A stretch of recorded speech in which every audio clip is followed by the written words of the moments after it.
Mundarici kıstırış.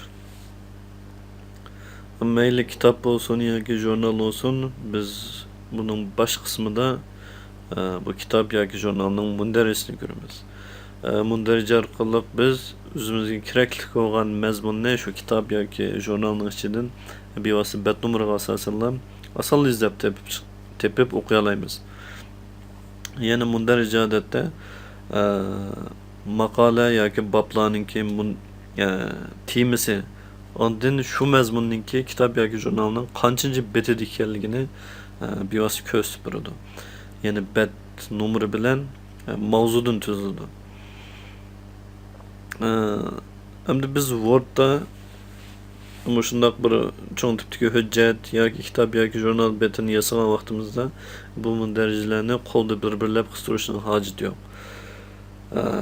Word'ning o'zida mundarija hosil qilish iqtidori ta'minlangan. Biz bu iqtidordan foydalansak, maqolamiz qandoq o'zgarsin, bet qandoq almashsin, bu mundarijimiz nihoyat normal chiqadi. Yani biz nihoyat osonla betning numerini mundarijimizga qistira olamiz. Biz buni amaliy misol orqali ko'rib boqaylik. Bu yerdagisi bir ehtiyoj qo'llanmasi, ya'ni bir qo'llanma shaklidagi hujjat. Buninkida bir qancha tarmoq turlar bor. Masalan, kirish so'z, umumiy talab, bekat o'z ichiga oladigan mazmunlar deganga o'xshash. Ondan bu cho'ng mavzuning ichida yana bir tarmoq mavzular bor. Biz mushularni mundarijada ko'rsatishimiz kerak. Endi Word'da mundarija qistirmoqchi bo'lsak, odatda yangidan bir bosh bet. Odatda buni ko'pincha hujjatimizning bosh qismiga o'rlashtiramiz. Bir bosh betdan birini qurib olib, o'sha yerga qissak bo'ldi. Bu betninki keyniga bet bo'lish belgisi qistirilgan. Biz bu mazmunda burun so'zlab bo'lgan. Qaraydigan bo'lsak, bu yerda bet ayirish belgisi deb bor. Yani bu keyingi betdan boshlab yangi mazmun boshlandi. Demak, bizningki bu betimiz maxsus mundarish uchun olib qo'yilgan bet. Hamda mundarija qistirishdan ilgari diqqat qiladigan ish, mundarijada ko'rsatilmoqchi bo'lgan mazmun cho'qim darajalik mazmun bo'lishi kerak. Yani biz bu yerda bu kirish so'z deganga qarasak, bu oldida bir 3 bo'lim belgisini ko'ramiz. Biz o'ng knopkani bosib abzas xosligini ko'rib boqaylik. Abzasning ichida bu yerda xulosa darajasi degan yerda 1-daraja deb turadi. Mundarijaga faqat shu darajasi bekitilgan mazmunlar chiqadi. Boshqa bu odatdagi tekst mundarijada ko'rinmaydi. Endi biz buni ko'rsakmi, yana o'xshash 1-daraja deb bekitilgan. Endi bu 1-daraja, endi bunun ichidagi xabar, mahsulot deganlar bu 2-darajalik tema. Bu yerga abzas xosligini ko'rsak 2-daraja deb yozilgan. Yani mundarijaga tizilgandimi cho'ng temaning ostida kichik tema bo'yicha tizilib ko'rsatildi. Endi biz mundarijaga chiqarish uchun cho'qim shu xoslikni abzasdan manchinchi daraja deb bekitib berishimiz kerak. Yoki bo'lmasa biz uslub yasashni o'rgandik, uslubqimi buni bekitib olsak bo'ldi. Masalan, bu 2-darajalik tekst bu yerda 2-darajalik tema degan bu uslubni ishlatgan. 1-darajalik tekst 1-darajalik tema degan uslubni ishlatgan. Bu normal tekstlar bu yerda normal tekstni ishlatgan. Biz 1-darajalik temaning uslubini ko'rib boqaylik. Tuzitish. Bunun ichidan biz abzasni ko'rsak, yani 1-daraja deb bor.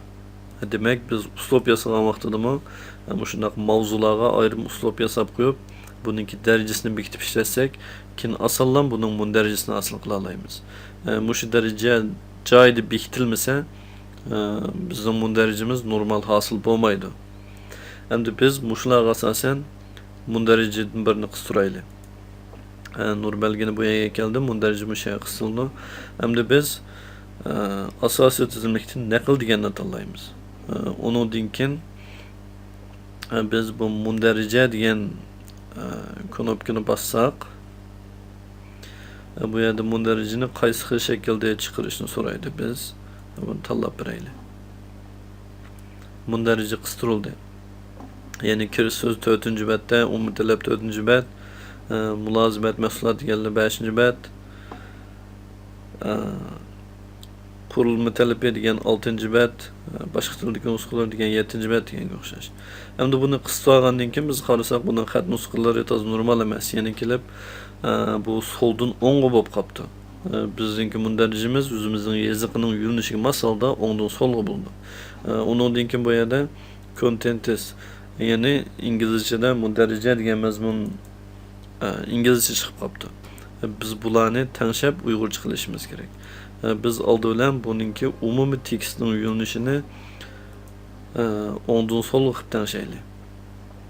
Undan keyin buning umumiy xat nusxasini uyg'urcha xat qilib tanshaylik. Tanışıldı. Endi biz bu mavzuni o'zgartib uyg'urcha yozib olaylik. Mundarija. Buni o'ttirg'i to'g'rilaylik. Buning xat nusxasi yana bu asosiy tekstdan farqli holat bo'lsin. Yana bunga al-kotib tom degan xat nusxasini tanlaylik. Buning tomligini yo'q qilmasak bo'ladi. Chunki bu aslida tom xat. Bunun rengi kök bo'lib qopti. Biz buni yana qora rangga qilaylik. Avtomatik. Yani biz hujjatimizga mundarijdan birini qistirdik. Endi diqqat qiladigan bir ish. Biz mundarijni qistirib bo'lgandan keyin yana asosiy tekstga nisbatan o'zgartirish kirgizishimiz mumkin. Bu vaqtda batlarninki o'rnida yo'tkilish yuz berishi mumkin. Ya'ni ma'lum ko'proq mazmunnikini qistarsak, yozsak yoki o'chirsak, batninki, ya'ni mavzularninki, bu temalarninki batdagi o'rni o'zgaradi. Bu vaqtda bu mundarijadagi bat numeri avtomatik o'zgarmaydi. Buni o'zgartirish uchun cho'qim bu yerdan mundarij yangilash deganni bir qatim bosamiz. Bu vaqtda barliq mazmunni yangilamsiz yoki bat numerlarni yangilamsiz deb so'raydi. Bu yerda bat numerlarni yangilaydi desak, bu asosiy tekst o'zgarmaydi, batninki numeri o'zgargan bo'lsa buni yo'tkab ekan. Endi bu yerdagi barliq jadvalni yangilash deganning ma'nosi nima deganda, navoda biz tekstni ham o'zgartmay mavzularni, ya'ni mundarijada ko'rinadigan mavzularni tahlilgan bo'lsak, ya'ni buning imlosini tuzatgan bo'lsak yoki yangidan qo'shgan, o'chirayotgan bo'lsak, bu vaqtda barliq jadvalni yangilash deganni tanlasak, bu mazmunlarmi, ya'ni mavzularmi birga o'zgaradi. Ya'ni bu mundarija qistirish usuli. Bu mazmun asli qistirish degan temada so'zlanish kerakdi. Lekin bu bevosita uslub, xosliklarga munosabatli bo'lganligi uchun navbatdagi uslub temasiga kirgizib so'zlandi.